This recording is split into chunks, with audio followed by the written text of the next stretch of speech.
Hello, welcome to Extraordinary Women TV with Shannon Skinner. I'm your host. On today's show, we'll be talking about empowering women and girls, but in very different areas, with two different guests. My first guest is Beverley Wybrow. She is the president and CEO of Canadian Women's Foundation. She'll be talking about how to be a philanthropist. Later in this segment, before we take a break, I'll have my regular Good to Know Minute when I ask my guests for their top success tip. You're going to hear Beverley's. And in the second half of the show, we'll be talking about electing women in politics in Canada. Very important topic, so stay tuned for that one. Well, my first guest is Beverley Wybrow. She is the president and CEO of Canadian Women's Foundation. And the foundation is a public foundation designed to raise and grant funds to meet specific needs of women and girls across Canada. It is one of the 10 largest women's foundations in the world. And Beverley, it is such a pleasure to have you here today. Thank you, Shannon. I'm pleased to be here. And you look lovely in that color purple, I have to say. Thank you. Purple's a good, strong color. Now, you have been with the foundation for 20 years. 20 years. Yes. This year, you're celebrating an anniversary. Yes, and I've been there the entire time. So it's the 20th anniversary of the foundation and my 20th anniversary as well. Well, congratulations. Thank you. And we're going to be talking more about what the foundation does. But let's trace your career. I mean, what were you doing prior to your work with the foundation? A while ago. A while ago. Just a while ago. Yeah.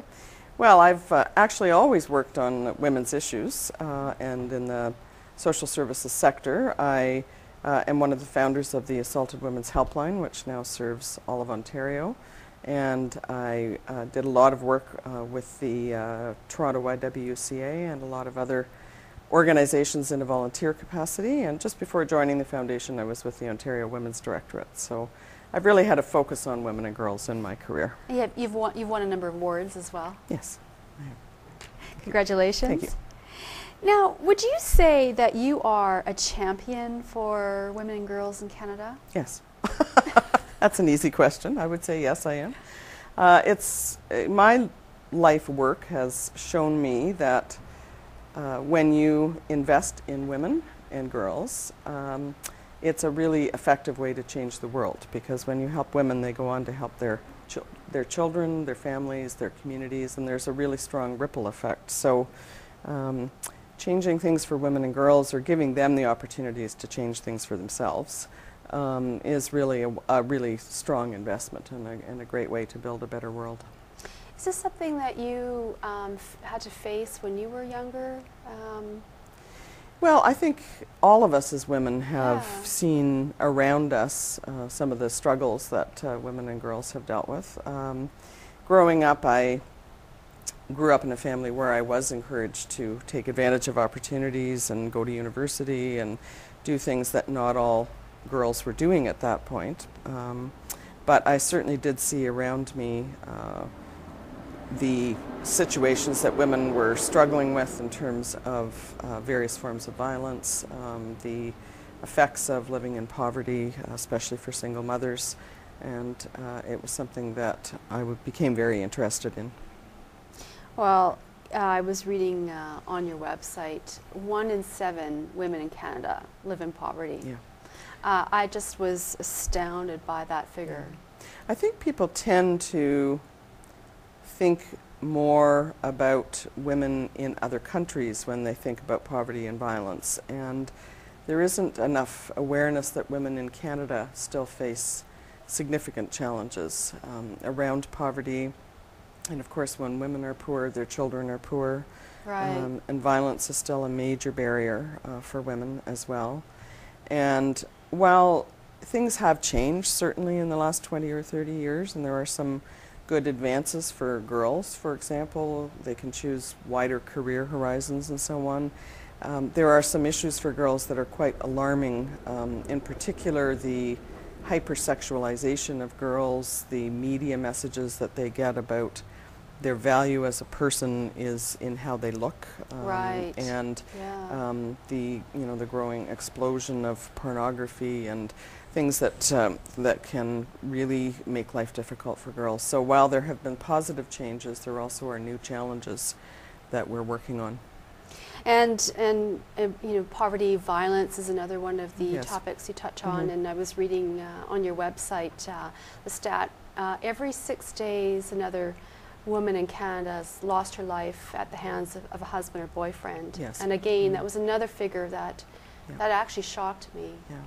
I think also people don't realize that every day in Canada there are over 3,000 women and children in a shelter for abused women as well. Right. So it is a major problem, and there have been advances, and there have been some positive changes, but there's still a lot of work to do, and it's still a very major barrier for women. So let's talk about what is the Canadian Women's Foundation and what does it do? Well, the Canadian Women's Foundation is Canada's public foundation for women and girls. We're a community of individual donors, mostly women, and corporate partners who are working together to empower women and girls in Canada to move out of poverty, out of violence, and into confidence. So we invest in the power of women and the dreams of girls. I love that. You invest in the power of women and the dreams of girls. Yes, and one of our wonderful donors had a saying that she really loved, which is, when women have power, girls can dream. And I think that's very true, because it's very important role modeling for girls. And of course, your foundation just got an amazing gift. We did. Yeah. One of the donor who loved that saying, when women have power, girls can dream, was a wonderful woman named Anne Southam. And she was one of Canada's leading composers. She was involved with us as a donor, as a volunteer, as a spokesperson for over 12 years. And she sadly died last year. And she left the foundation the most amazing gift of over $14 million, which is the largest gift that a Canadian women's organization has ever received. So it was a surprise. She'd been very generous while she was alive, but we had no idea that was her intention. It was really her gift to the women of Canada. I suppose that's the kind of thing that is bittersweet. Yes, Right. absolutely, because we miss her a great deal.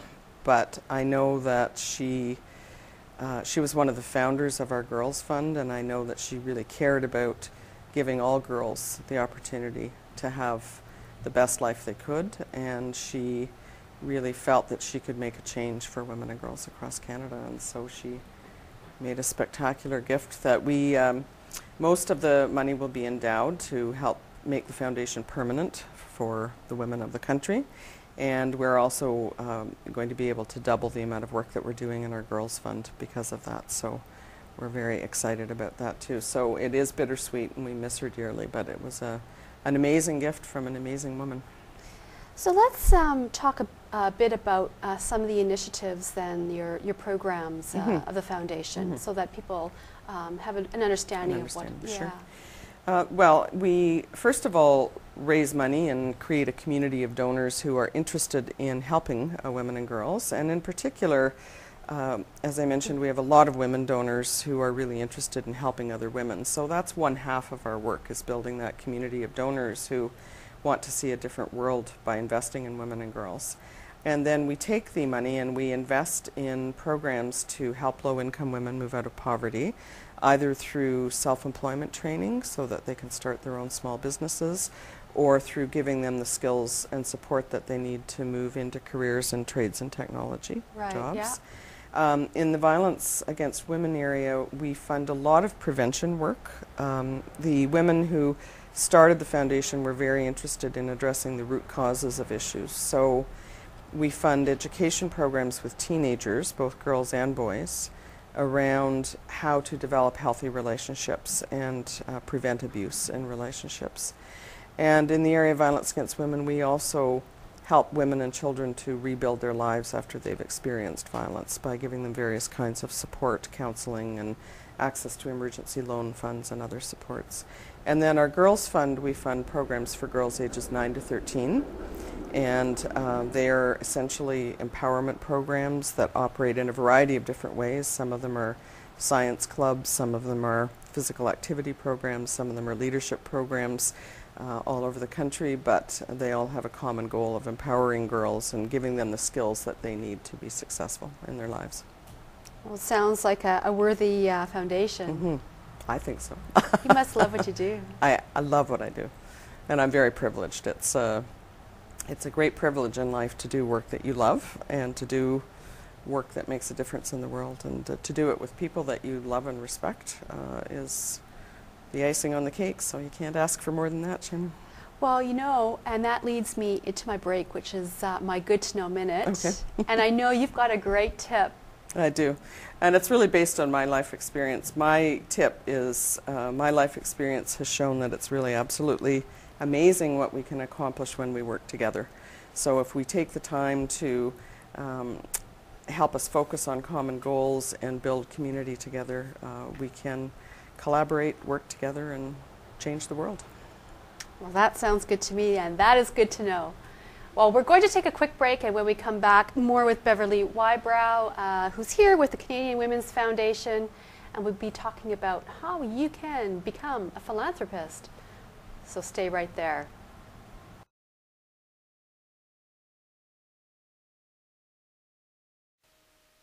Welcome back to the show. I'm Shannon Skinner, and I'm joined by Beverley Wybrow, who is the President and CEO of Canadian Women's Foundation. We've been having a lovely discussion about the importance of investing in women and girls. Now, philanthropy. Let's talk a bit about philanthropy. Sure. What is it?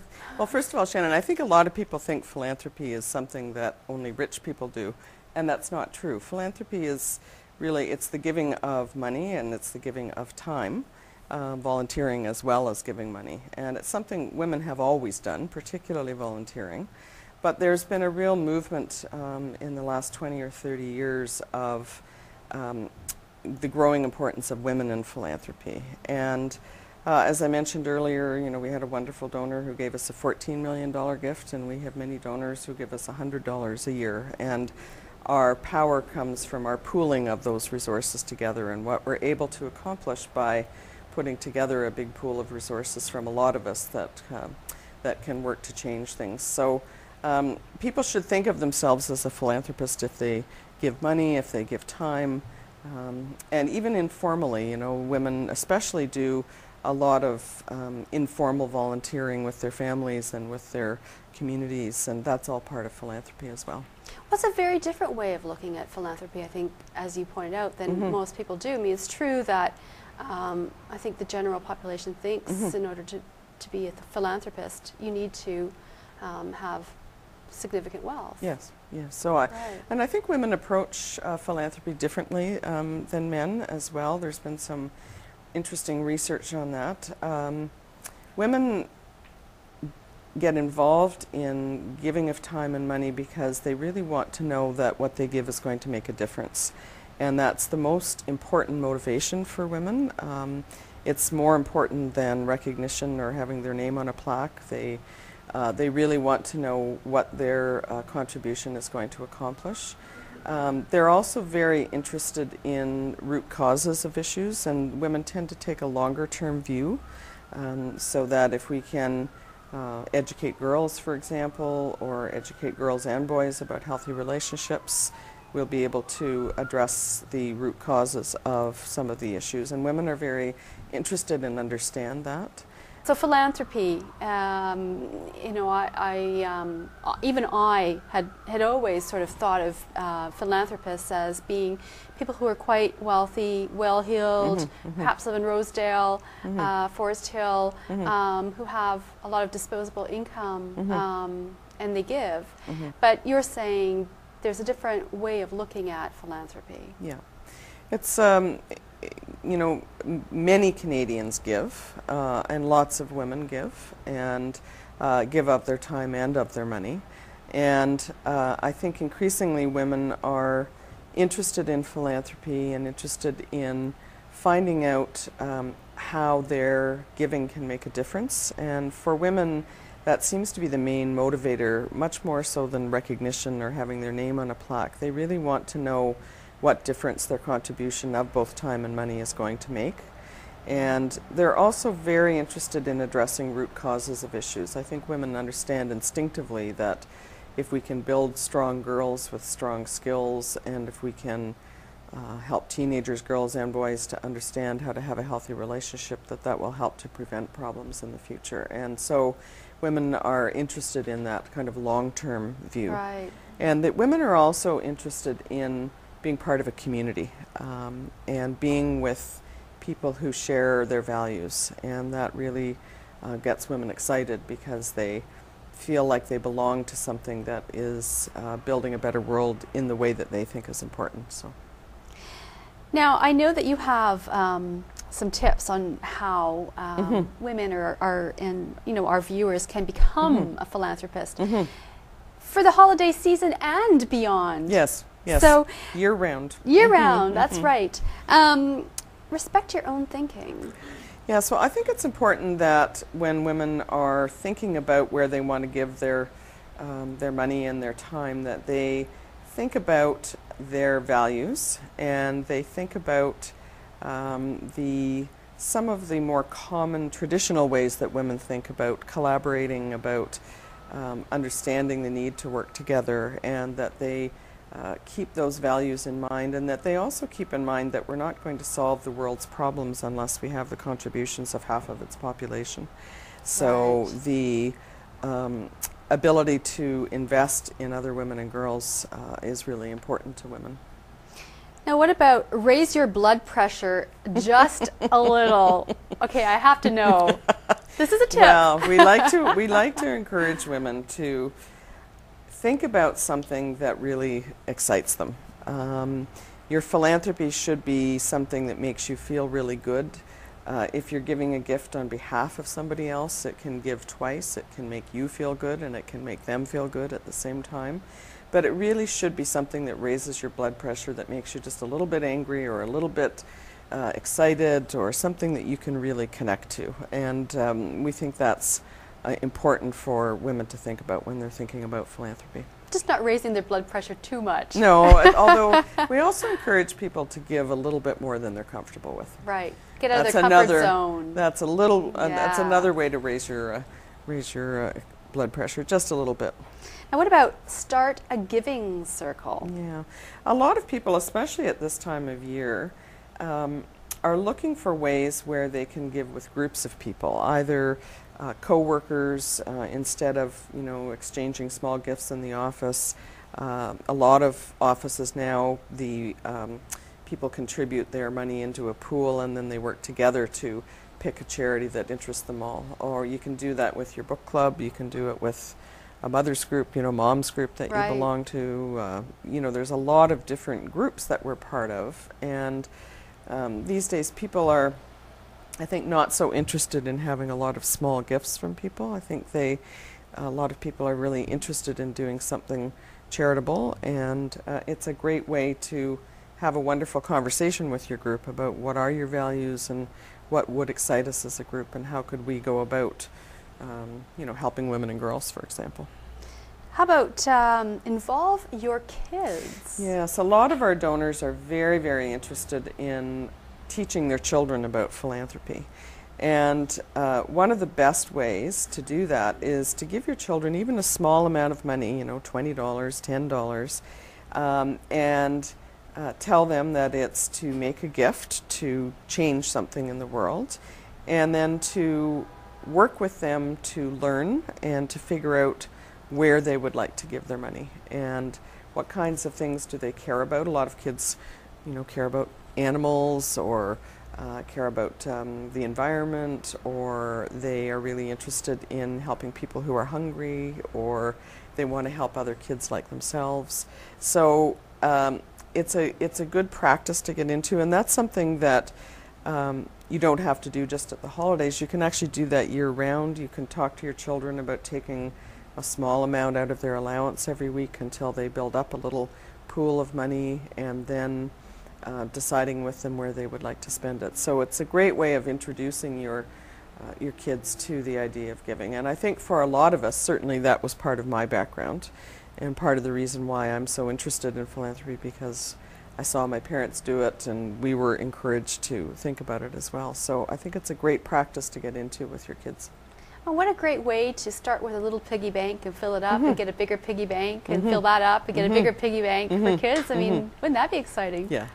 And those kinds of donations are just as important to us. You know, when we get a donation from, you know, a child that you know, we know has come from their piggy bank and they've put their pennies together to help other girls, for example, that's a really meaningful gift to us.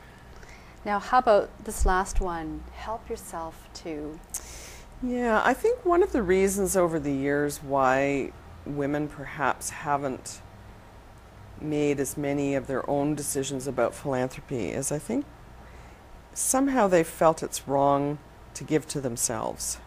And we don't believe it is. That if you're making the world better for women and girls, you're making the world better for yourself as well. And we think that's a good thing to do.